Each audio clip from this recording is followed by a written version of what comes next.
Shopping করতে গেলে যা যা হয়। আজকে তো পুজোর শপিং করতে চলে এসেছি। আজকে তো সব কিনবো, অনেক কিছু শপিং করবো। চাই চাই শপিং করে স্টার্ট করি। বা টপটা তো হেভি। দাদা, আরে দাদা, এগুলোর দাম কত?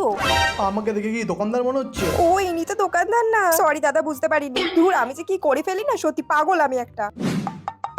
আমি তো ধরলাম, আপনি কেন ধরছেন? আরে আমি তো তোমার আগে ধরলাম, এ কি? ছাড়ুন, আপনি ছাড়ুন। আরে কে ভাই, পাগল নাকি? এই আপনারা দুজন কি করছেন বলুন তো? রাখুন রাখুন জামাটা ওখানে। ধুর, পাগল। যাও, ক্রপ টপটা তো হেভি, এটা নিয়ে নি। না থাক, মা দেখলে তো খুব মারবে। এইসব ছোট ছোট জামা কাপড় দেখলে মা খুব মারবে। থাক, রেখে দি, দরকার নেই নেওয়ার। বাহ, ব্যাগটা তো খুব সুন্দর। এটার দাম জিজ্ঞেস করি কত টাকা।